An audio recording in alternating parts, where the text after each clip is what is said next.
Hey everyone, welcome to Drastic Measures. I've got a special episode for you today. We're reviewing a video by Abbas and the reasons that he believes in Islam. I've got a couple of heavy hitters with me here today to help with this. So we have Rob and StopSpamming. Welcome to the show, gentlemen. Thanks so much. Hello. Good to be here. It's such fun to be back in the old chair here. Yeah, it's great to have you both on here. So I think we're just going to jump straight into it.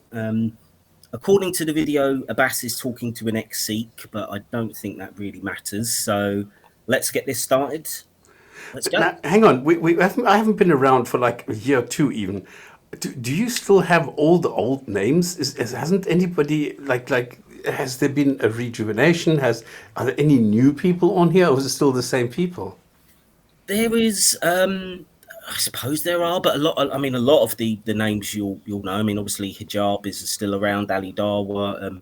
I think Smile to Jannah is probably a newer one. He's kind of made it big, but yeah, the names that you know, Imran, Abbas, Mansour, They're still doing the same old yeah, they're still out pumping out the propaganda. So yeah, I think a lot of the names you're going to find are Okay, well, let's jump in. I was just flabbergasted. No, actually, I was gobsmacked because I couldn't believe when you said Abbas. I thought, come on, there must be new people out by now. Oh, no, same old dogs. Right, should we get going? Get it. Right. Let's do it. Slavery, Prophet ﷺ marrying Zainab, the age of Aisha. None of that changes the reality of whether God exists. None of that changes the reality of whether the Quran is from Allah. None of that changes the reality of whether the Prophet Muhammad, peace be upon him, is the messenger of Allah. Because he comes to you.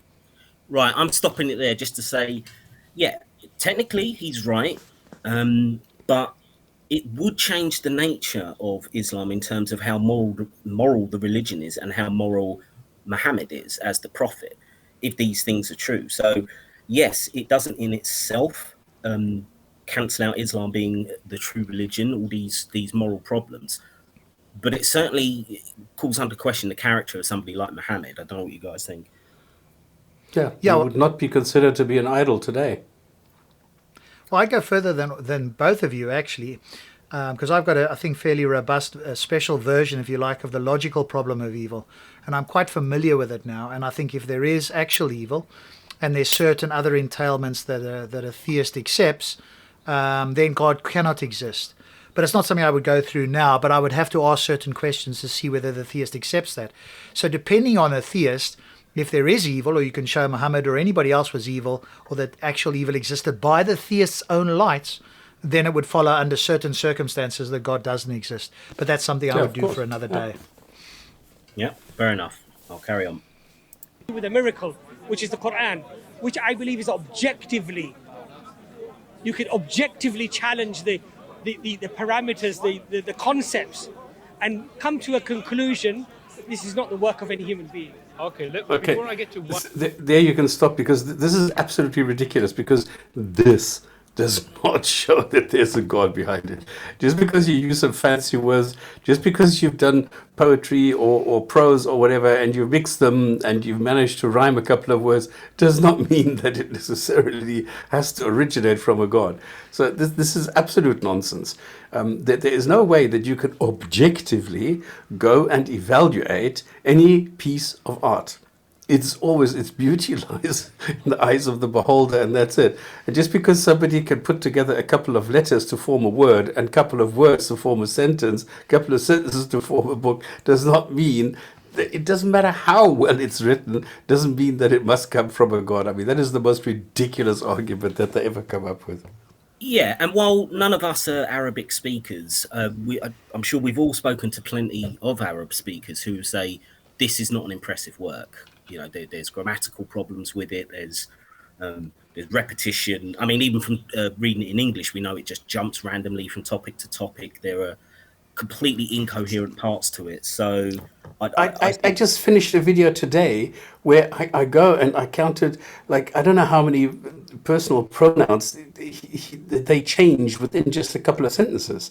It's absolutely ridiculous how God speaks of me, I, we, and then speaks of Allah will do this, third person, whatever, singular, as somebody else. It's ridiculous how bad this book is written. Yeah, I mean, I think we could probably do 3 hours just on all the problems with the way that the Quran is written. Exactly. So this is the most stupid argument that they can think of. Shall I carry on? Yep. Yeah, go ahead. One of those objectives. Let me just ask you one more general question about. Well, I got two questions. One is about animals. What's the role of animals in Islam? I've been told different things. One, firstly, is it not cruel to just create them just for us to use, kill by slitting their throats? And secondly, do they have souls and do they go to heaven? So animals have been created, Allah says, because some are to ride, some are to eat, Right. and some are just beauty. Allah has just scattered them for beauty. Yeah. So is it not? I don't know where he's getting that from. I don't know if you guys know. Is that actually in the Quran, or is he maybe referring to Hadith? I didn't actually check this or not. But... No, this is not in the Quran. Yeah, I didn't think No, I so didn't either. think. He's just inferring something, right? Maybe from some other secondary or tertiary literature, but it's not stated as far as I can remember. And this is what they do, right? That's that statement. You probably know that one, Drastic, quite well, from a certain Dart Dawkins. But they're just going to infer whatever they want. And I've kind of stopped doing the let's critique the sentences, right? The particular verses, because they're going to have an interpretation of whatever verse, and we're going to have another one. And it's very rare that we're going to have a meeting of the minds on like an interpretation of the verses. So he's just inferring something about this here. What else can you say about this? If there was a clear verse that said, hey, the animals are you're supposed to do X and Y with them. Now they're going to say, they're probably going to infer some general principle that might be said about the world or about other people or living creatures maybe, but I'm not aware of a specific one. Well, what they're trying to do is that they're taking a fact, a concept, and then shining the light so that the shadows then match up with their sort of projection of what they think the God is. So it's just the fact that you have animals, and now they're saying, well, we have different animals with different things that we can do with them, so God must have intended them that way. And that's it. So it's just backward thinking. Yeah, and I noticed as well, he didn't actually answer the question. He was asked specifically, do animals have souls? And he kind of jumps over it. And I don't, unless I've misremembered this, I don't think he actually answers the question. And I think he was asked specifically about that, I would imagine, because if you're going to say the soul is important, then you need to treat animals well.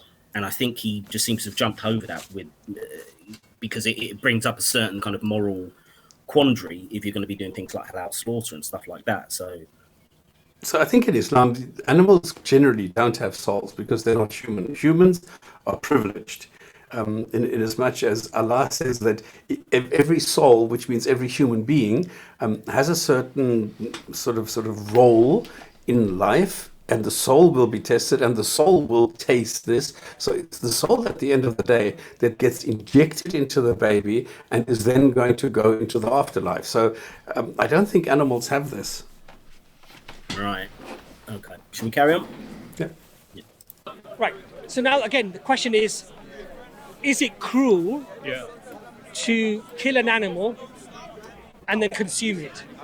Considering he could have created us, to not do that. It would Yeah. have been. Okay, things could have just magically appeared, I suppose, come into existence, right? Well, no, it's not just that they could magically appear. I mean, for example, we've got plenty of examples of organisms that don't need to predate on each other. I mean, this is something that I've discussed in detail with Skydive Phil, who really does this argument well. But there's no need, even by basic evolutionary standards, to have animals kill each other. You can have photosynthesis to gain energy directly from the sun. So Correct. Yeah. it is a real moral issue here. Why has Allah supposedly set it up in this way, which is not necessary, for all the additional pain and suffering that goes along with it? Why do it that way when you don't have to? Yeah, no, he probably won't say it himself, but one reason they try to do is soul building. There is actually an interesting argument about animals. I actually do think that the animal suffering is a very good reason in favor of the evidential problem of evil. But one of the things that is typically said, and an extraordinary one that, of course, he wouldn't be aware of, but essentially is like an appeal to a miracle. I just happened to come across this paper by a philosopher in Birmingham somewhere, a theist, Christian philosopher. And the idea is that there's soul building. But it's obviously not the building of the soul of the animal. It's the building of the soul of the human. But this rather unique approach to it, which he doesn't use, this guy, he wouldn't know how to use this, is that there's no unseen suffering. So the only suffering that actually happens is in the presence, visual presence of any human being. Everything else, the animals actually don't suffer. But ultimately what this seems to my mind appeal to is like a miracle. Because if you think animals do suffer, then in order for them not to suffer, how would they know when there's no human being that would ever be in sight of them? Because they wouldn't necessarily be able to have the awareness, right? If you were a mile away looking with binoculars, they would not know that your presence was there. So it seems to me the only way you could suggest that they wouldn't suffer is if there was a divine onlooker. But then you just appeal to a miracle. And of course, appealing to a miracle can solve anything. But that's not going to be impressive to anybody who doesn't already believe either in miracles or, and it's intellectually lazy, because, you know, you're not really going to want to appeal to a miracle to answer something when specifically it appears to be some sort of natural event. So, you know, just invoking that God's going to step in to solve this wouldn't work. So soul building could be an alternative, but it's very rare, and I just don't think that works with animal suffering anyway. Yeah, I agree. The point here is Allah created them for a purpose and a reason, and Allah gave us the best way of accomplishing that goal by sacrificing them in a particular way. Stop there for a second. Somebody might say, what's this accomplishing the goal there? What is it the goal? What's the goal that they're supposed to accomplish? What, eating it? He's unclear about what the goal is supposed to be there. So he's given them animals to accomplish this goal in the best way. That's like rhetorical language, right? He's not clear what the goal is and what this best way is supposed to be. Well, some for riding, some for eating, some for beauty. So they have different goals, different concepts. I mean, actually, I wanted to go back to that because his explanation of all those different things. Okay, there's a handful of animals that can be ridden. There's a handful of animals that look beautiful. I can't remember what the third one was. And for eating, but there are millions of different species of insects that don't really fulfill any of those criteria. So what's the point of them? And you can say that about a lot of other animals. So I think his reasoning is full of holes.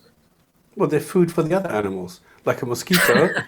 Well, a bird eats a mosquito, and a bird gives you a certain function where it distributes seeds of something while it sheds, and therefore this benefits the human. So you can build like a whole, like a daisy chain of functions and causalities. Yeah, it just seems unnecessarily complex, doesn't it? Where these things could have been distributed. So you go through all of this sort of, which is what we would expect under an evolutionary model. We just, it's not clear that you would expect this under the God hypothesis, this sort of rather complex, convoluted way of, quote, doing these things. And they'd have to give an explanation. That's why I always use the example of the sand wasp, where I always ask, if I were God, don't you think if you were God, you could find a better way of feeding your larvae than depositing them inside another living being? Yeah. This needless suffering. This is always something that I point out, and this is no theist can answer that. Yeah, and also all the diseases which cause human beings an awful lot of suffering. What's the point of those? Yeah, also the point of a virus. Yeah. Yeah, but I mean, if you're setting. No, go ahead. Go ahead. No, I was just going to say, if you're setting up the rules for life, you don't need to put diseases in. So, I just can't see the point of that. But sorry, and I think with the animal thing, one of the questions, if you are going to go down this route, the very first question to ask somebody, because it'll entail, the subsequent sort of direction the conversation takes, and that is whether they think that animals can suffer in the same way that humans can. If the answer is yes, and it's typically called higher level first order pain or first order experience of pain, if they do, that's extremely problematic for them. Because if animals can suffer, then you're right. Because the animals can't, their souls can't be built, the typical theodicies can't be employed, unless you use that one that I mentioned, but then you're kind of appealing to a miracle, and that's not going to be impressive in philosophy, to appeal to a miracle. Then it seems to me you're in a very tough position to explain this, which is why somebody like William Lane Craig does not think that animals experience first order pain. He thinks they experience second order pain, which is the idea that they mimic the pain. It's like when you go to the doctor and they hit you just below the knee, your leg just automatically flicks out. You can't stop it. And so second order pain is, whatever's happening, let's say they were being burnt on the stake like they used to in the Dark Ages or whatever it might be. The animal isn't experiencing the pain. It's just like the body's just reacting like you've been hit below the knee. Now, of course, I think there's very good evidence, and that's what Scott Ful's paper points towards, that they do experience first order pain. But if they did try and go down that route, where they don't experience any sort of pain, I think that's the only way that they could try and get away with this. But I think you'd have to ask them, and most people who don't know any better are going to say, well, yeah, it does seem like animals experience first order pain. They do everything, they scream, they do all of those things. But a sophisticated interlocutor like Craig was a guy, but that's also consistent with them experiencing second order pain. But then you can go to like MRICs and various other empirical data. And if he's just going to say, but then the question for him is, well, how can you differentiate? You want to make the claim that it's second order pain, but it's also consistent with first order pain. So there's got to be something that differentiates first and second order pain. Sorry for the details there, but that's important. If they're going to, you just got to get them to agree that animals suffer in the same way as humans. Then I think you've got a strong argument in favor of the evidential problem of evil. Right, I'll carry on. But it's very cruel. I see a lamb being slaughtered. It's perfectly natural for you or for I to feel averse, because we have, compassion in our hearts, and we have, we're sensitive beings generally. But why would that be the case? Exactly. I mean, good question. Because if this is the right way, this is God's way to do it, then why would he also put these feelings of compassion where you're thinking, is that a cruel act? If this is God's way, it should just be, oh no, this is fine. This is either it's not real pain, or this is just part of God's plan, so why should I care? So I think the natural sympathetic response we have is evidence against their position. Well, I think what he could ask there is, well, why do you have this natural aversion, right? Would you have a natural aversion if a robot, if you started chopping off or pulling apart a robot's arms or whatever? Most people would say no. So why is it that you have this natural aversion? And if he's intellectually honest, he would say, well, because I think that animals can suffer like we can. Once he says that, now we're in a very strong position, right? So he should have asked the other person. But of course, they typically pick some of these things where they don't have good interlocutors, and it just allows the Muslim to, lecture the other guy. Because I don't think I did watch this, if I remember. This guy doesn't say very much, but I would have asked, okay, why do we feel that? Oh, so you are agreeing that animals feel pain in the same way we do, right? And then he would have to say yes. They never think of consequences. This is the problem. Yeah, I mean, this video is fairly typical of the, I think it's E.F. Dawa. They put out these conversations where it is almost a monologue, as you say. The interlocutors don't really challenge them, which is one of the reasons that I picked this video, because I thought there's a lot of things that do need to be challenged that weren't, so it needed our special treatment of it. So carry on? Yep. But there may be things that you or I will witness and see that may seem very harsh. They may seem difficult to fathom, but it's again because of our perspective of how we see things and how we look at things. So, for example, if you see a man cutting open a woman, you know nothing about surgery. You might think, what a horrible thing that man has just done. He's got a sharp instrument and he's just opened up the whole belly of this woman. But then when the surgeon explains to you, I've just had to do an emergency cesarean section.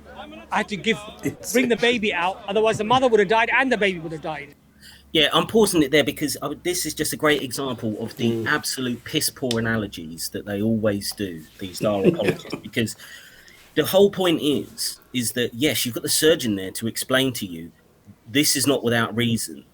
There is a good reason to be doing this act, which on the surface might appear an act of cruelty. No, it's actually to help the person. So, and the point is that, as we're about to get into, the halal slaughter, there is no good reason that I've ever heard for why you need to do it that way. Even if you accept the argument that it's okay for human beings to eat animals, and obviously vegetarians and vegans would argue against that, but assuming that that in itself is not a moral issue, still a moral issue of how much suffering you're going to cause. And so therefore this analogy is dreadful, because this situation has a good reason. The halal slaughter doesn't, as far as I can see. Come on, Rob, what's your favorite word? Oh, goodness, I don't remember now. What's my favorite word? Disanalogous. Disanalogous, you're absolutely right. Well, there's two reasons why, and you did hit the nail on the head there, Drastic. There's two reasons why what he said here is actually very poor. The first thing is that he said earlier there, well, we don't have the perspective, right? We might, what appears to us to be evil might in fact not be evil, is kind of what he's saying, because God has got this global perspective. The problem with saying that is it's called something called skeptical theism. Right, what seems evil to us, God has got a good reason to do it, but we just don't have the cognitive ability to assess or to access what that good reason is. Now, that's an extremely problematic view, because you can say that for anything, and it seems like it's an escape, but actually it's not. And I won't go into the details here and now, but to appeal to skeptical theism is a really bad idea. But then the analogy was, in fact, not skeptical theism, but in fact that you were able to access, in the analogy, the surgeon. Well, we can't access God, but you can access the surgeon, as you pointed out, and he can tell you, now you can go, what you might have thought was bad is in fact good. Now, all we need to do is for God to tell us how it is that with animals suffering, that's a good thing. Right, especially if it's an animal on animal, or in the tar pits, as Skydive Phil points out, where they would die horribly in the tar pits, and other animals would see them helpless there and go, there's an easy meal. They'd get caught in the tar pits and also die. And so you'd have hundreds, if not thousands, of animal skeletons in these tar pits, where it was like just a natural death trap. Yeah.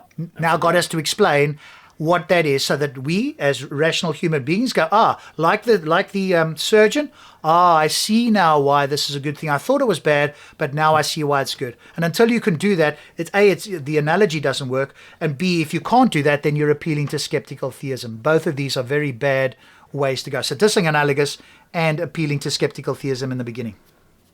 And the thing is, it's always the same thing. We see the pixel, God sees the picture. Mm-hmm. And I mean, I've done now dozens and dozens of review videos, and I know you guys have probably done hundreds in your time. I've still never come across a Muslim apologist who has effectively employed an analogy every time. You're right. Every single time without fail, they fail. Yeah. It's And normally you appeal to analogy when somebody doesn't know how, doesn't seem to understand. Then you go, okay, let me argue by analogy so you can see what it is. Because you can argue by analogy, but it's typically employed when somebody doesn't understand. But as you both quite rightly point out, 99 times out of 100, and that's being charitable, it's disanalogous in some way. And the way I've learned from some of my more smart colleagues on Clubhouse is you just ask them, what's the analogous property? That's the correct question, as I understand it philosophically, to say, what's the analogous property here? Now, you might have to explain what that means. It simply means, okay, so when you're using this analogy, how does that, the surgeon, is that the analogous property? Okay, now how is that analogous with God? Because God isn't there to explain why that we see the suffering, right? Whereas the surgeon is there to explain why it is that he was chopping somebody or slicing somebody open, right? So that's why it's disanalogous. This is the irony, though, because an analogy its function is to clarify something, and yet every time a Muslim apologist uses an analogy, it brings more confusion. So it just doesn't. It's so true. So true. Yeah. Shall I carry on? Yep. Now your perspective has changed. Yeah. The act was exactly the same. But here we know the reason is for us to use them or eat. To eat them, right? Yes. So we know the reason. Yes. It's just it seems odd that We know the reason. yeah. But it's the mechanism that we're not happy about. And I'm saying that mechanism might be something that your perception is averse to, is against. But I would say, for me, if there's a good reason to believe in God, Yeah. If the Quran is from God, and if Allah says this is how I have done things, and this is the right way, the good way, the correct way, then my perspective has to change. Yeah. That thing can't be bad. Stop it there.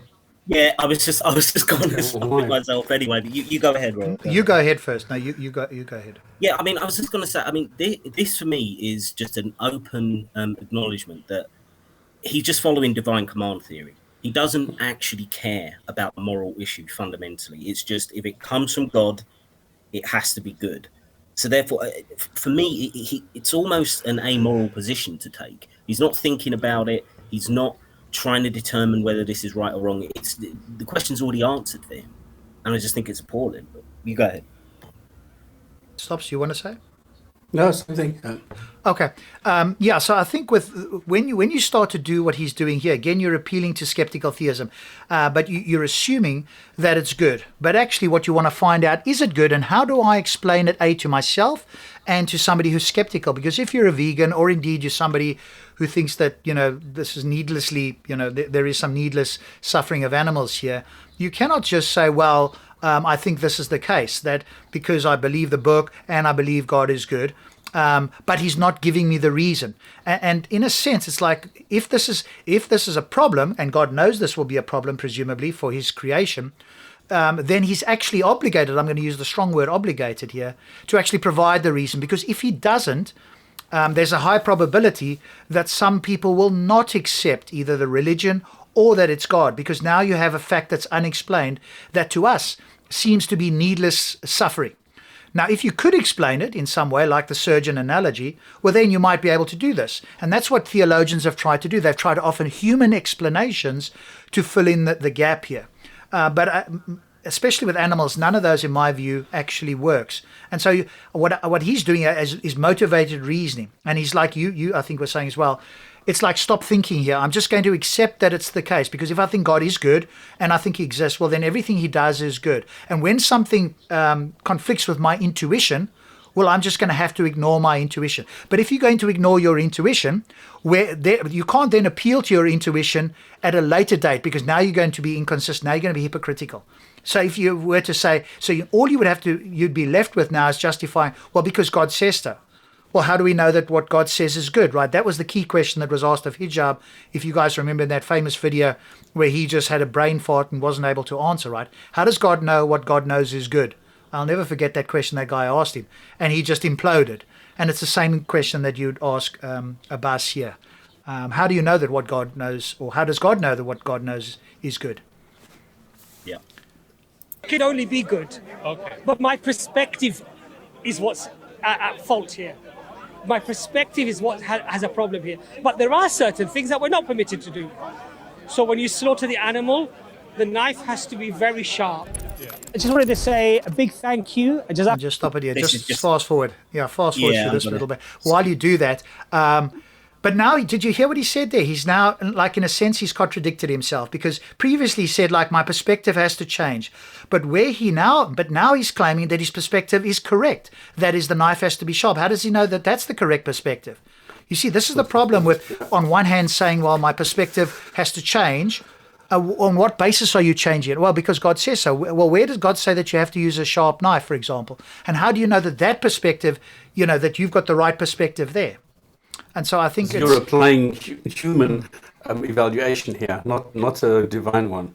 Exactly. The way to be consistent is just to say, I'm not even going to rely on my perspective at all here. I'm just going to follow blindly like a sheep whatever God says. Then you're going to be consistent. But as long as you bring your perspective in, either you're going to be inconsistent here, or you really shouldn't do it, because you're only going to bring it in when it suits you and it matches what God says. Because you see there, he was quite happy to eject his perspective when it seemed like there was unnecessary suffering for animals and he didn't have an explanation. Well, God's got some reason for it. It disagrees with my perception. I'll just jettison my perception. The whole thing is illogical in my eyes. Right, let's carry on. So sharp that you reach the back of the spinal cord within just 3 strokes. So it's less than a second. Okay, that's nonsense, by the way. As soon as the jugular just stop it there, just quickly. I did look at this sort of claims that he made. This was a couple of years back, well, more than a couple now, 4 or 5 years ago. And this isn't actually the case. right? The animals suffer even with halal slaughter for at least up to 2 minutes. Can be shorter, but it can be up to 2 minutes, no matter how good the knife and all that sort of stuff is. I know somebody who has got a quote unquote ethical Muslim farm where they do this sort of stuff, and they have tested animals, and they've tested it under other scenarios as well. So stunning is, as far as I can tell, when we looked at it, is one of the quickest ways to do it. If you are going to eat animals, then you want to stun them because then they're unconscious very, very quickly, and then there's no suffering or very little or minimized suffering. But with halal slaughter, it's not the most economical way if you want to avoid suffering. So the claim that he wants to make that they're out in 1 second is just nonsense. Empirical nonsense. Emotional suffering is the same either way. Of the human, Of the animal, because you are taking an animal out of its normal habitat and you are now putting it in a situation which is stress for the animal. And it doesn't matter what you're going to do, whether you're going to stun it or whether you're going to slit the throat, it's always something unusual for the animal itself. So there's always stress. That's right. And I think there's a view that animals can kind of sense when they go into a slaughterhouse and stuff as well, because they've got enhanced senses and so forth. Exactly. So they know that there's something there that's not good. And as you say, before they even get into the slaughterhouse, they're in the cart going through the whole thing. I haven't actually watched it. It's probably too horrific to watch, although I have seen some of it, unfortunately. I think they already sense it there. So as you say, they have these stress-related reactions to it already. And that, I think, is a form of suffering as well. It's like when you take a dog to the vet. They know that they're going to the vet. That's right. Yeah. Right, I'll carry on. There's a massive blood pressure drop in the brain. Oh, bullshit. And the animal goes through a form of being semi-conscious. Yeah, semi-conscious how is the still fuck do you conscious, though. So there is, Exactly. from what I've looked into on this, they are still suffering pain. There's no evidence that I've seen that suggests that all pain, all the pain sensors are now inactive. Well, he just said it himself, semi-conscious. If you're semi-conscious, you will still experience pain. So he's just contradicting himself again. And what you'll find is that... Stop there just a second. I just want to point something out. You know it as well, Stops.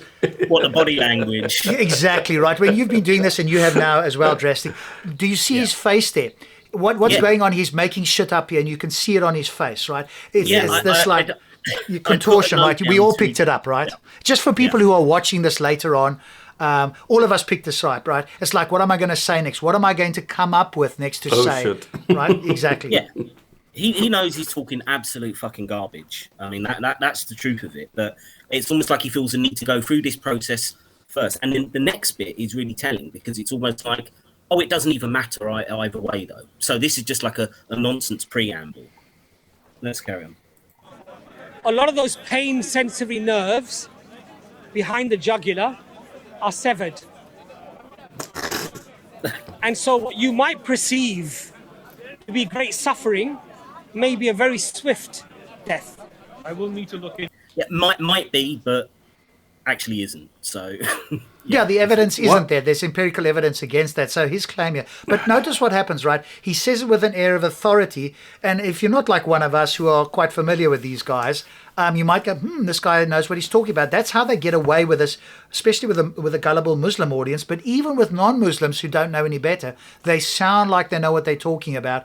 And oftentimes somebody perhaps like on the other side there will go, oh, I'll have to look into this, right? Because you take it that the guy seems to know what he's talking about. You're not sure, but with the rest of us who not only know him, but just in general, why would we take this? My first thing is like, what's your empirical evidence for that? Or are you just supposing that's the case?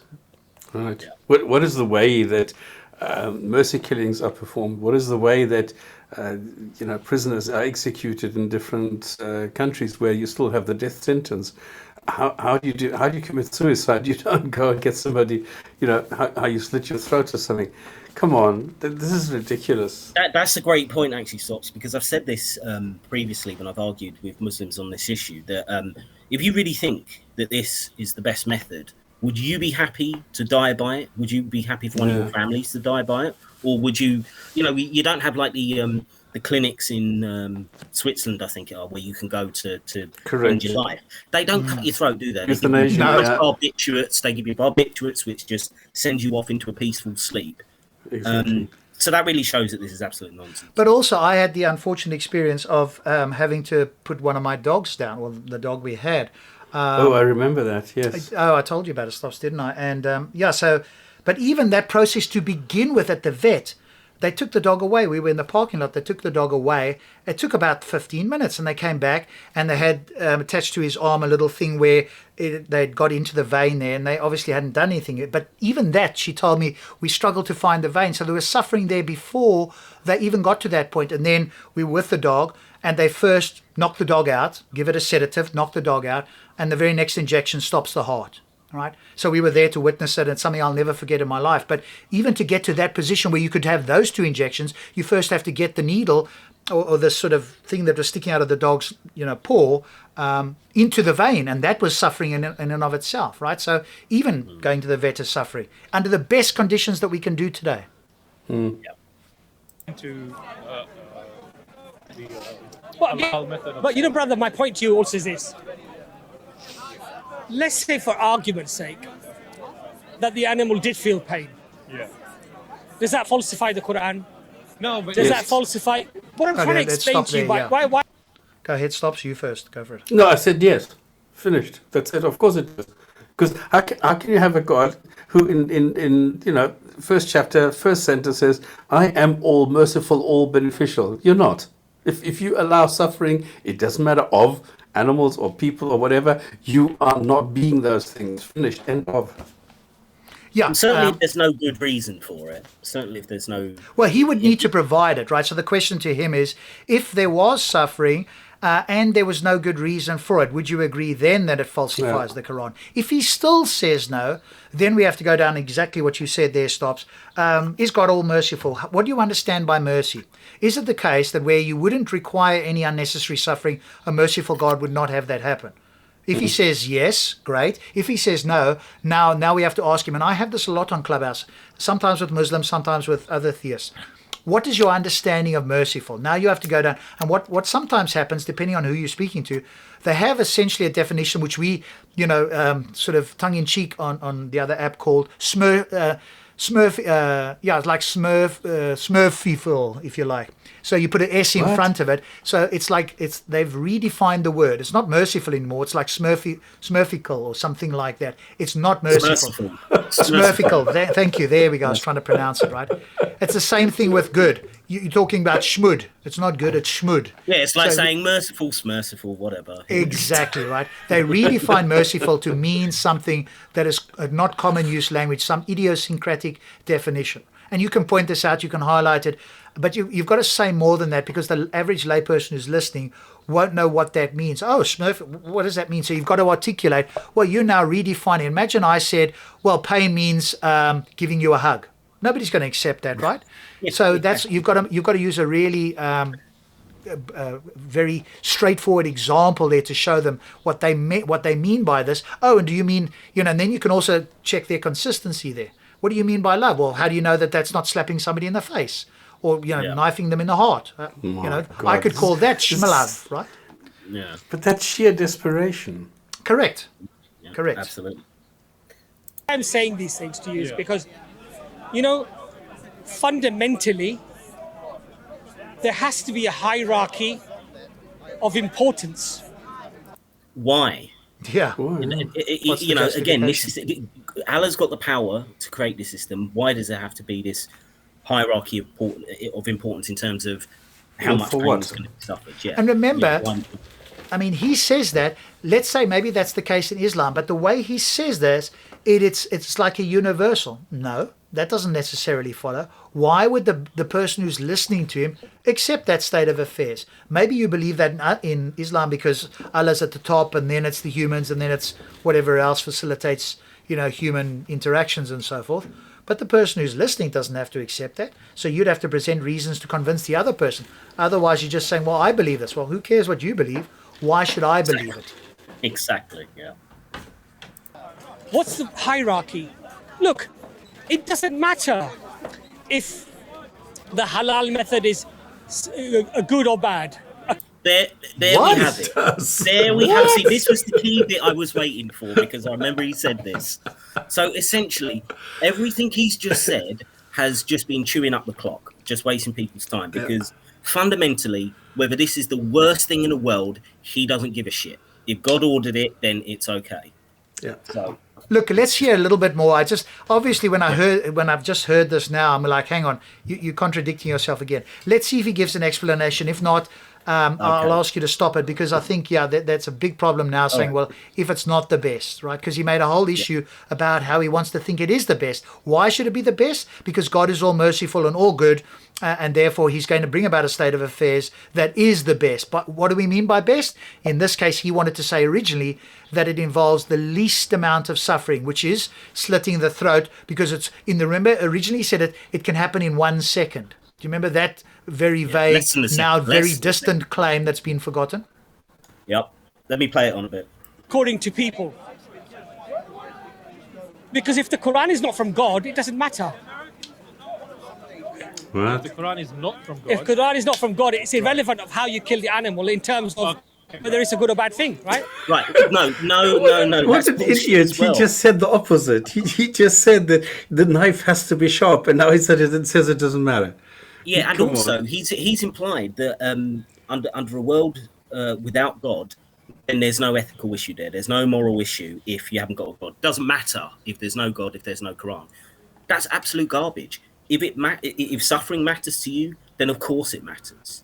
So you don't need a God for that. So he's wrong on two levels there. As far But as notice what happened there. He now shifted the goalpost, right? Because what he was originally arguing for is that Islam is the best, the Quran is true, and the reason that we should employ halal slaughter is because it's the best. But the category error that he's now made is to say, well, in a non-God worldview, it doesn't matter. We're not talking about the non-God worldview. So this is now, and they do this a lot, right? They'll swap between their view and somebody else's view. And if you're paying attention, I don't care what you think about whether if the Quran doesn't exist, it doesn't matter. We're saying that you claiming that the Quran exists and it does matter. Now let's show that in fact it is the best way. Yep. Let's play on.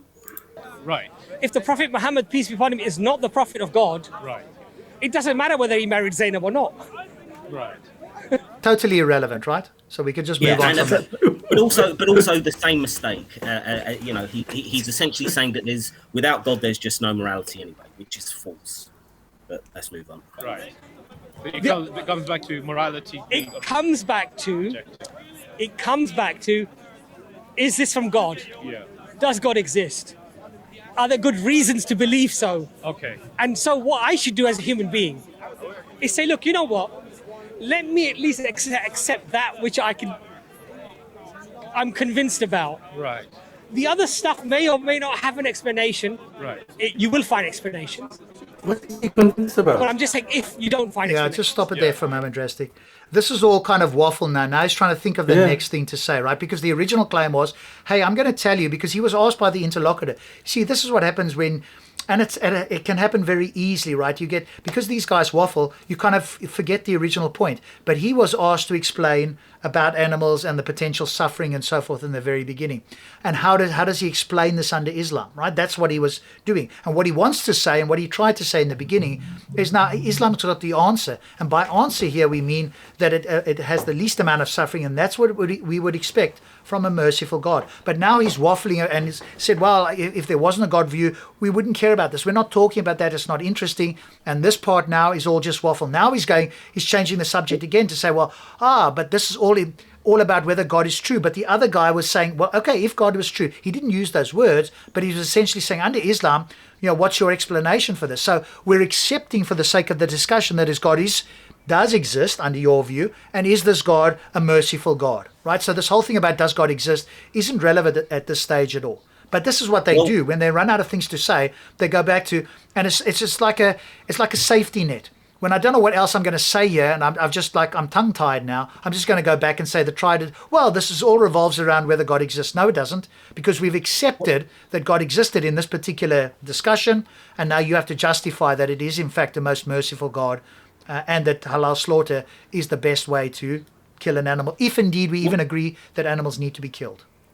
Rob, let me spin it on for another 20 seconds because Sure. he is actually leading somewhere with this, and it's even worse. So let me just it just keeps getting worse. Let me spin it on for another 20 seconds. You'll see what I mean. Thank It doesn't God falsify didn't the very foundational concepts of those things that you have to believe anyway. Okay, so let's What? talk about those then. So what I would say is that accept Islam at least, do the Shahada at least, Yeah. because at least those fundamentals you have no problem with. But does it counter? Right, see, this is where he was leading. Fundamentally, what he's saying is it doesn't matter that your conscience is telling you there's something wrong here. Just become a Muslim, and then you're already locked in, and you can worry about this stuff later. And so it's encouraging ignorant conversions. They always say, oh, no, we want people to understand the Quran, we want people to understand God. No, it is basically saying, accept this, even though you've got all these problems, and somehow it will just work itself out. It's a dreadful piece of the video. Go ahead, Stops. You wanted to say something?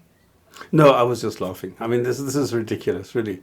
This is first accept it, first believe, say the Shahada, and then when you're part of in the cult, then everything else will become clear to you. All you need to do is accept Muhammad as your savior, and then you will also accept God, and then you will see the light.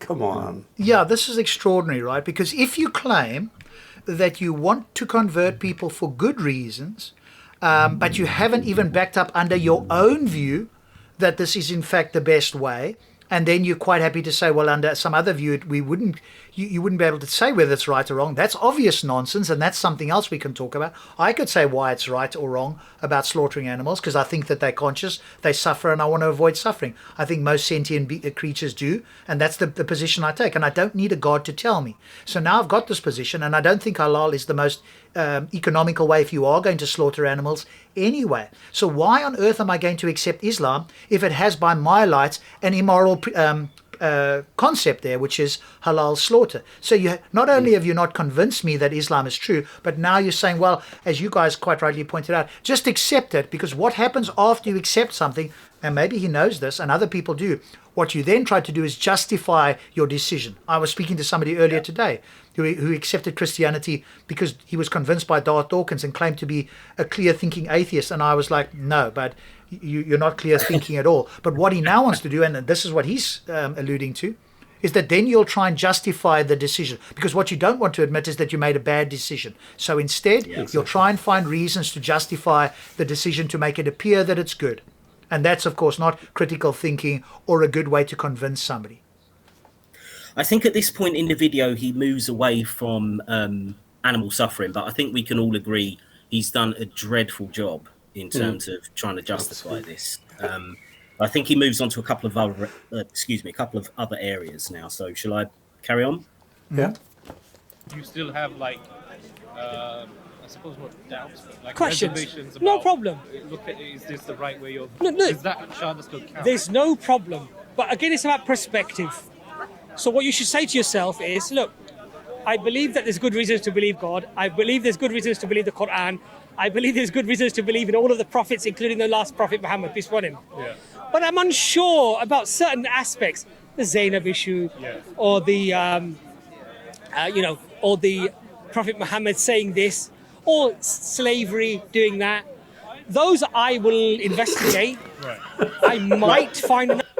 I wanted to get to this bit. He just said, right, those I'll investigate. Now, this is a really key thing. I've seen the results of Abbas's so-called investigation on take the issue of slavery. Now, myself and Smile and Dave last year, we did a very lengthy review of Abbas and Imran trying to defend slavery. And the result of this was nearly 2 hours. I will put a link in the description of the video. The result was that he convinced himself that slavery was great under Islam. It was a brilliant system, but also at the same time, it didn't actually exist under Islam. So the result of his investigation was complete cognitive dissonance. It was absolute joke. So it shows that there is no real investigation here. He just parrots the same apologetics as everyone else. Yeah, so convert to Islam and then go and get answers from Islamic apologists so that you can verify your bad decision. Yeah, the opposite. And justify it. Exactly, yeah. Answer that is satisfactory. Right. I might not. But guess what? I'm still a believer because this is from God. You Yeah, haven't I mean, demonstrated so- that. sorry All you to- said is I'm an irrational believer because you haven't demonstrated that it's true. Yeah. And- Well, it also it brings me back to I don't know if you guys will remember doing this, but when I've been going through the archive over the last year of your previous work, you did a review of a Hamza's Den video where Hamza said the following. He said, even if Muhammad was not the prophet of Allah, I would still be a Muslim. And to me, this is just another example of that. It's just like no matter what you would confront these people with, they are brainwashed, even to the point where a key thing like that, whether Muhammad's a prophet or not, would not stop them being a Muslim. And I think this is just another example of it. Doesn't matter how bad slavery is, doesn't matter how bad the animal suffering is. I've already accepted it because I'm a Muslim. Just on a side note there, though, Drastic, keep that quote for yourself. If you ever get to speak to him, don't say anything else, but remember that quote and put above it a question there. What does it mean to be Muslim? Right? Before you ask him that question, before you quote that, because presumably part of being a Muslim is accepting that Muhammad is the last messenger. That's a necessary component of Islam. Absent Muhammad being the last messenger, A, you can't confirm that the Quran was from God, and B, what's left there to call Islam, right? And if you're just going to say, well, belief in God, that's not what Islam is. That you've got to add more criteria. And then you can quote him that, because then he's contradicting himself.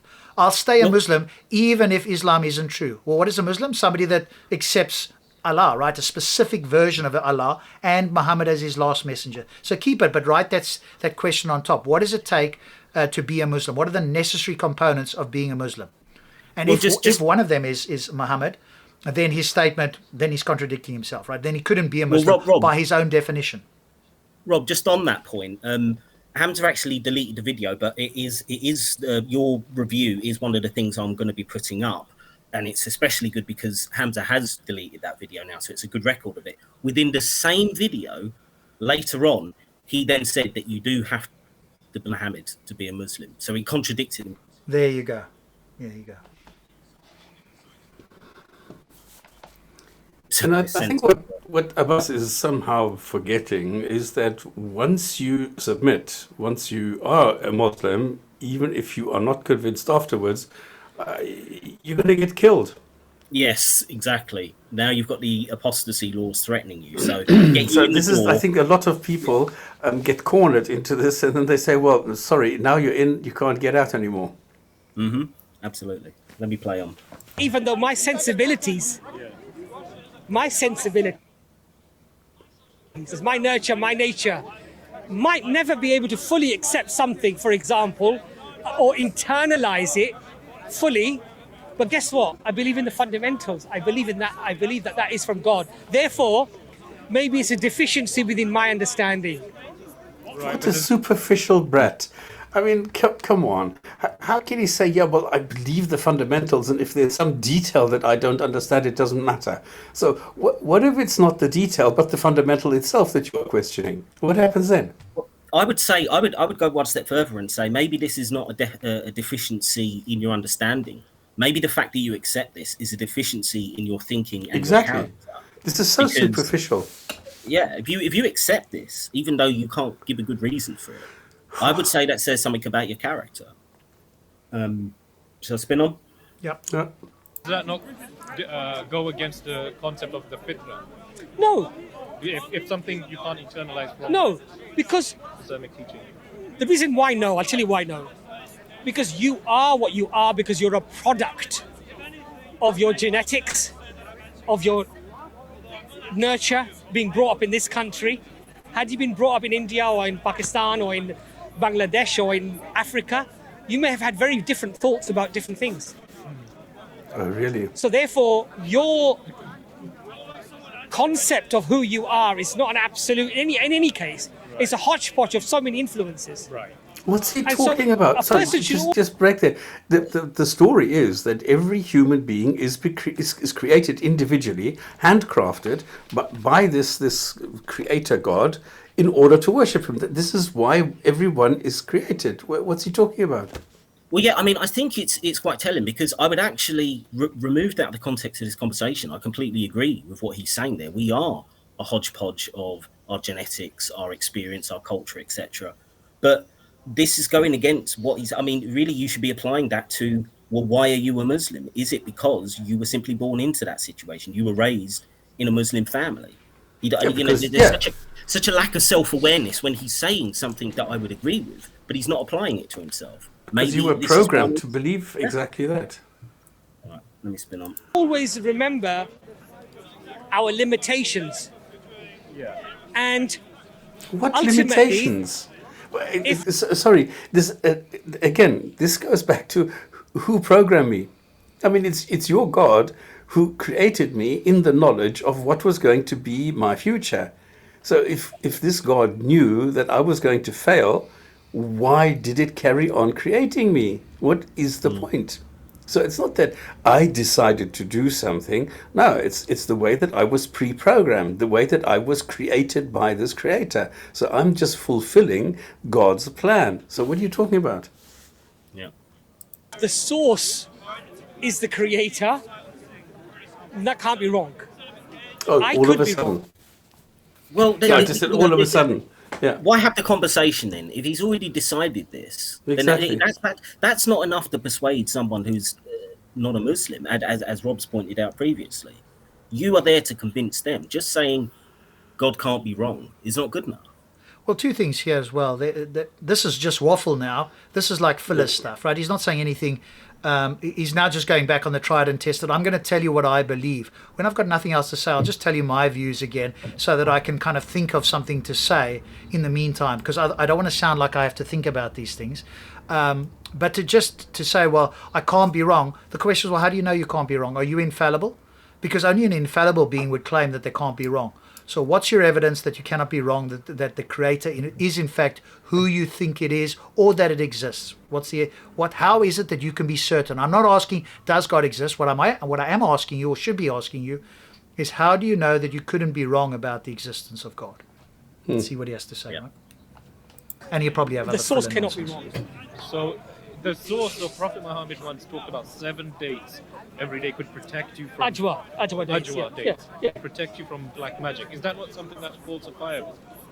Like if you have, there's no property in dates. So now we're going back to that. Is it from God now? We're talking about that ultimate. So ultimately, look, the Prophet, peace be upon him, said in the Quran, there is shifa, there is cure in honey. There's cure in honey. In honey.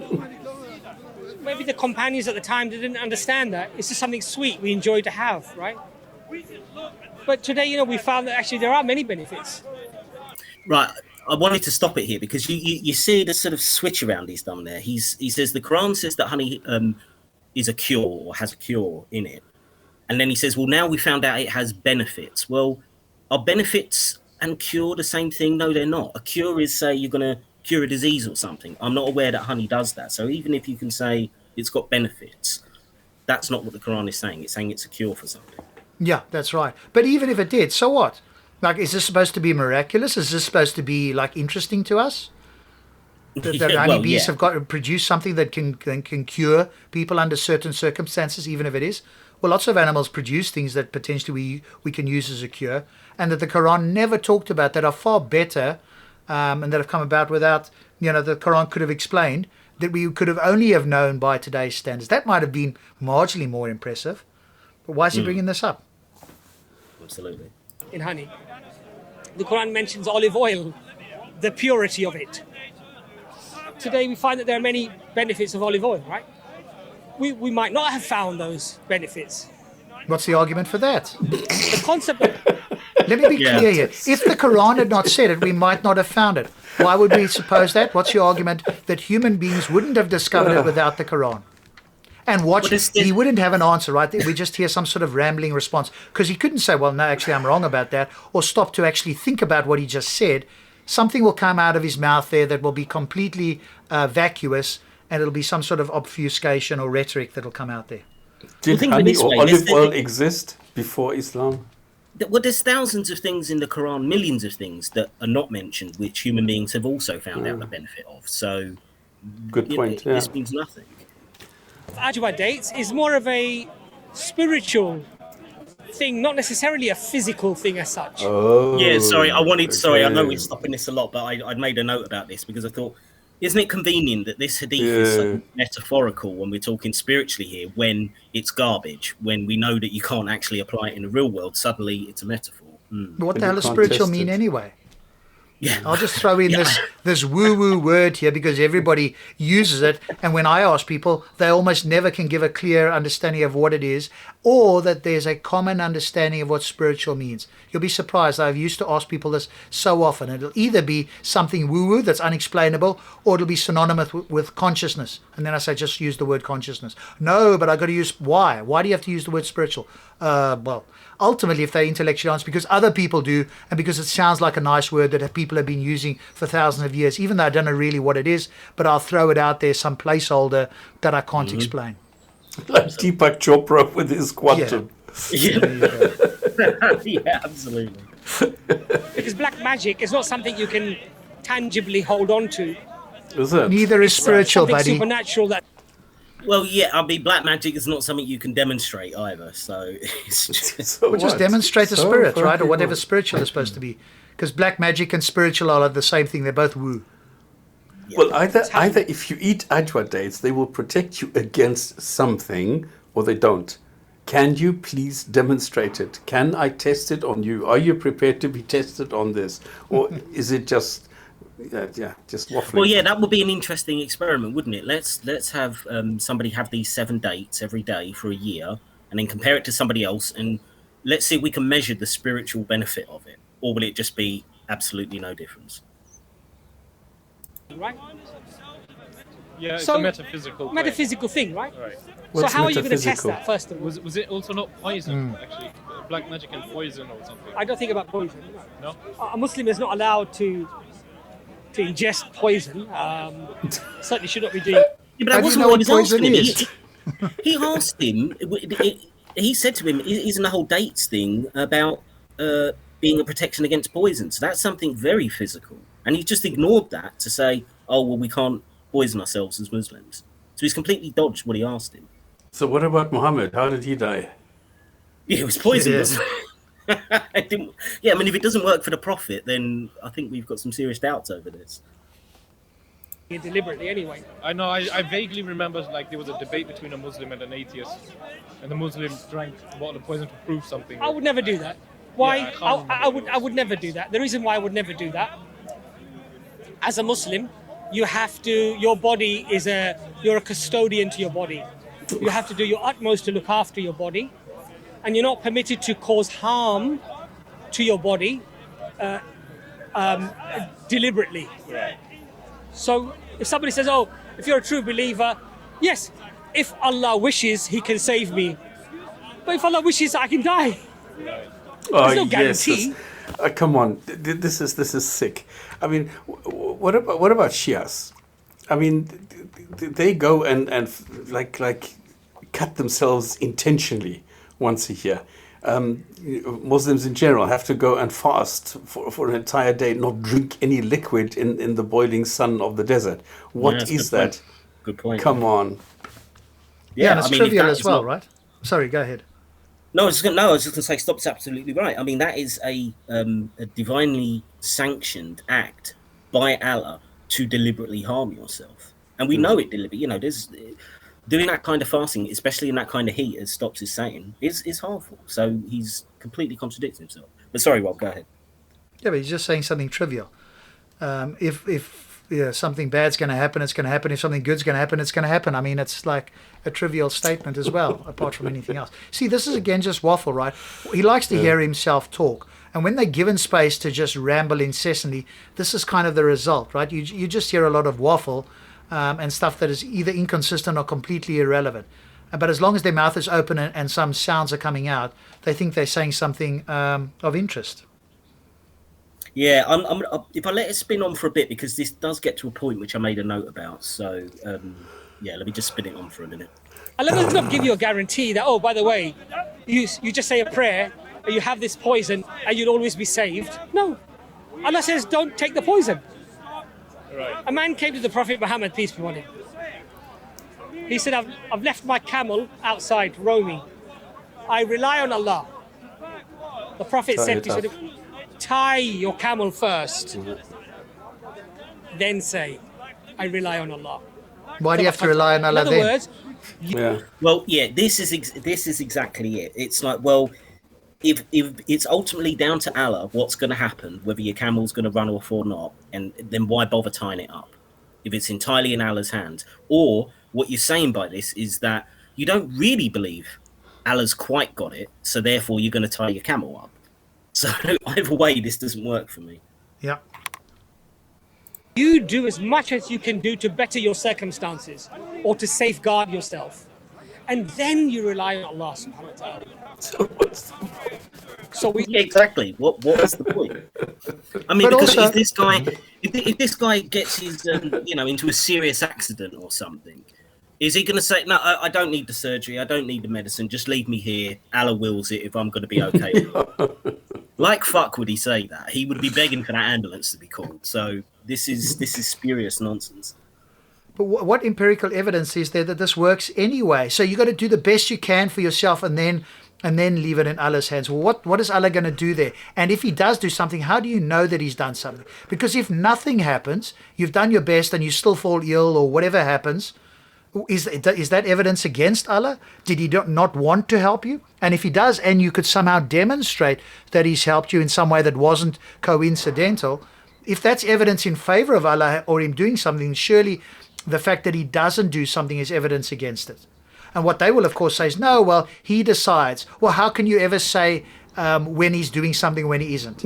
Because if you can never take it that when He doesn't do anything, He either doesn't exist or it's evidence against His all mercifulness, but you can take evidence in favor of it, then you're just being inconsistent. Then just don't claim anything. Then just say Allah does what He wills, and we have no idea when He does anything. But the problem is they all pray for other ones, and this is a problem I've developed recently, and maybe if you remind me if we have time, or otherwise we'll do it another time, about the test. And now probably Stops has heard it, or at least he's got a version of it, but it's highly problematic with the test, which we'd come back to. But why would you pray at all then? If you can't empirically show that, in fact, prayer has any effect, and you're not going to accept that it never has an effect, in other words, that prayer doesn't get answered, then why would you ever pray for anything? Rob, you're forgetting completely that it's Allah who prepared and brought you the earth, and He is sending down rain, so He's actually looking after you. No, except when it floods, right? And people are killed in the floods. That's not looking Okay, after but then anybody, there's a is it? But that's reason not for his that. fault. Yeah. That's not Allah's fault. That's the double standard with this, isn't it? Anything good that happens, that's God. Anything Yeah, so bad when you that pray happens- for rain and your crop grows, that's good. But when you pray for rain and you have a flood and people get killed, that's not Allah's fault, right? He's not sending you that were praying much too rain, hard. right? You Yeah. were praying too hard. Or there was just too much rain and he couldn't stop himself, or whatever. Yeah. Yeah. Silly.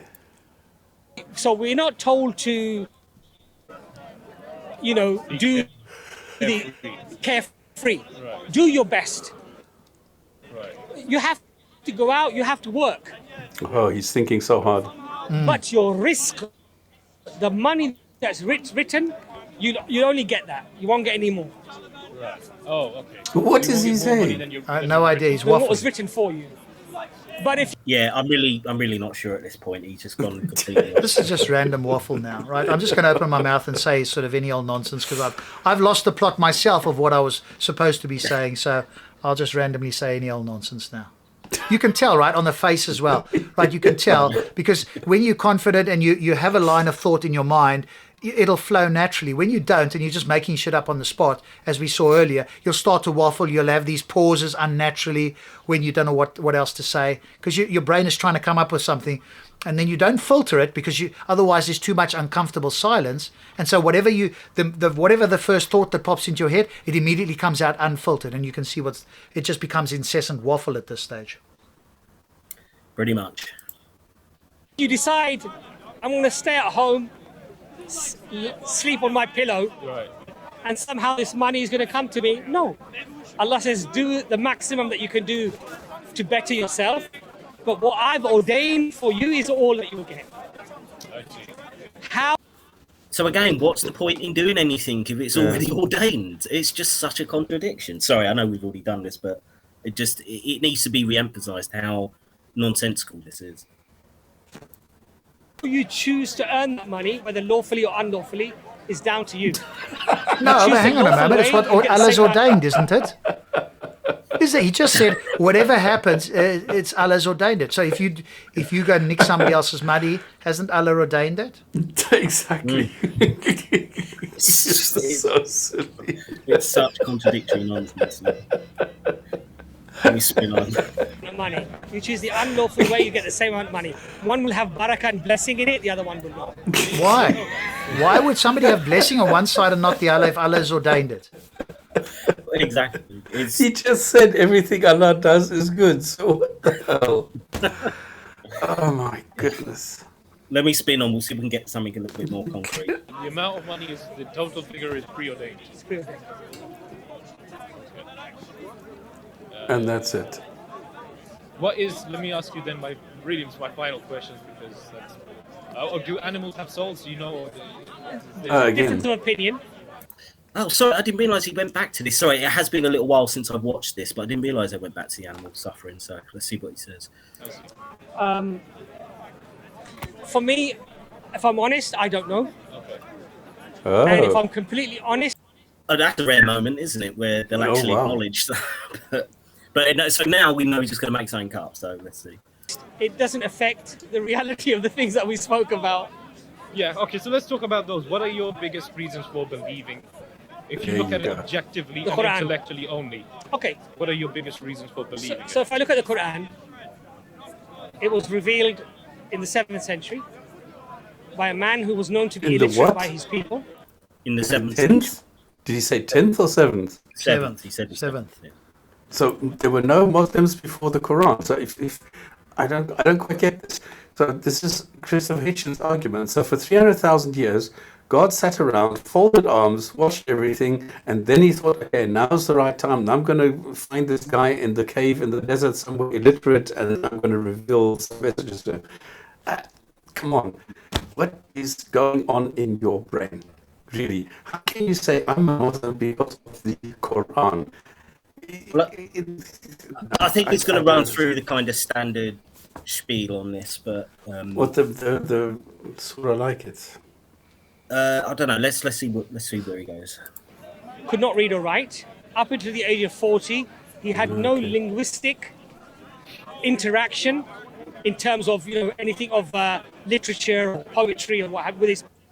Wait, see, how could he say that? I mean, Muhammad was supposed to be a trader. We accept the standard narrative and assume Muhammad existed, etc., etc.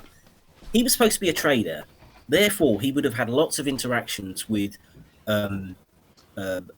books and culture and literature, which would have come from the outside. He would have travelled around.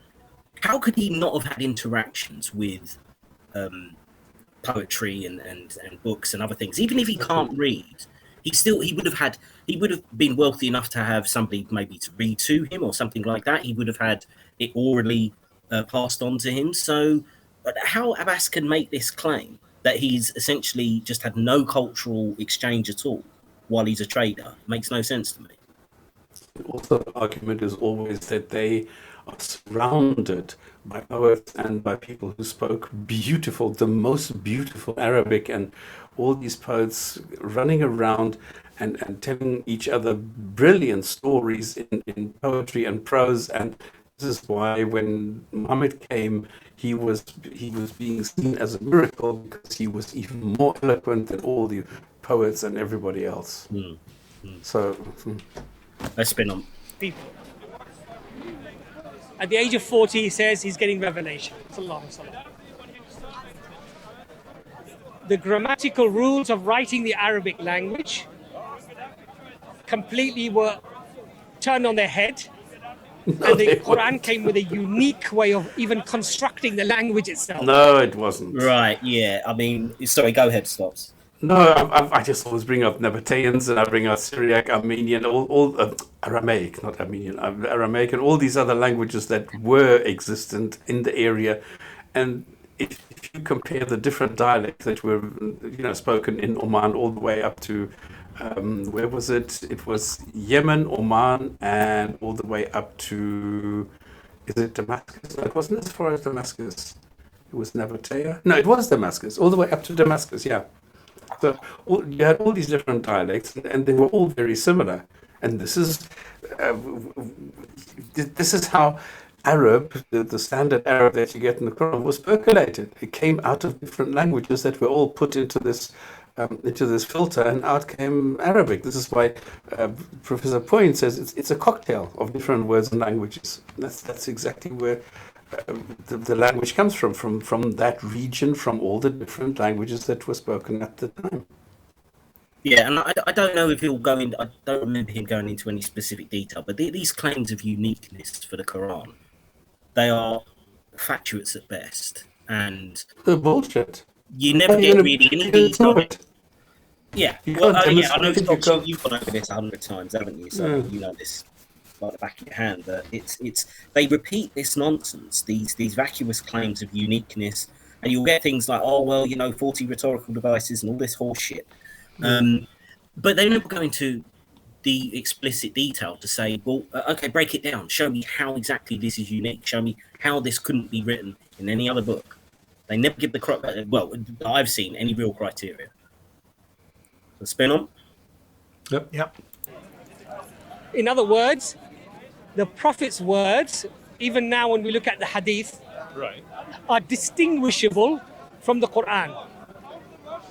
They're different way of constructed. The Quran No, they're not. sounds different, is different, Right. is unique.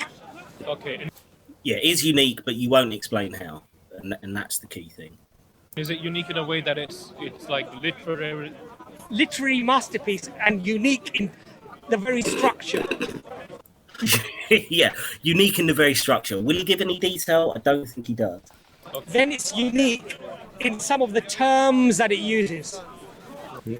See, just jumps to the next thing. No detail there, and there'll be no detail with this one.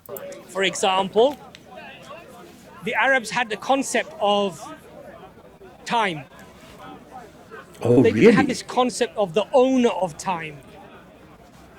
So the Quran comes up with speech that they were never accustomed to. I mean, I don't even know what he's referring to when he's saying that. Is that just saying Allah owns time, and that's somehow supposed to be mind-bendingly brilliant? I mean, what else would he be referring to there? He said nothing of substance here, right? Uniqueness, he hasn't given criteria for. Harry Potter's unique.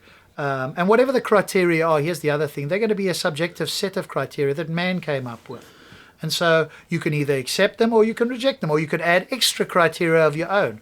So if this is supposed to be impressive to a non-Muslim, I mean, please don't waste our time with this. You'd have to get us to agree on some sort of standard by which we can assess that this book is divine. So we have to agree on the criteria. But you'll see that they'll either never get the person to agree on that, or they'll just spout out some criteria they think makes it wonderful. Well, who cares what they think, because this is supposed to be for a non-Muslim, and so you have to get agreement. And like the three of us and other informed people are going to just say to them, well, why would I accept this? What's your criteria, number one? And number two, why should I accept that? And if you can't answer both of those questions, anything else you say about the Quran is just spitballing. Why would we care about this? Absolutely. We had somebody on Wednesday who called in and said, it's unique. And I said, well, hang on. How unique is it if you have two different Qurans, which are very similar but not identical? What are you talking about? No, that doesn't exist. I said, come on. Have you never heard of a wash Quran and a Hafs Quran? No, this doesn't exist. There's only one version. I said, well, do me a favor. Just, do you have Google available somewhere close to you? He says, yeah. I said, just enter Hafs. How do you spell this? I said, Hafs. Oh, this exists. What is that? I said, it's a different version of a Quran. They're clueless. They don't know these things. But this is why it works, though, to those who are ignorant.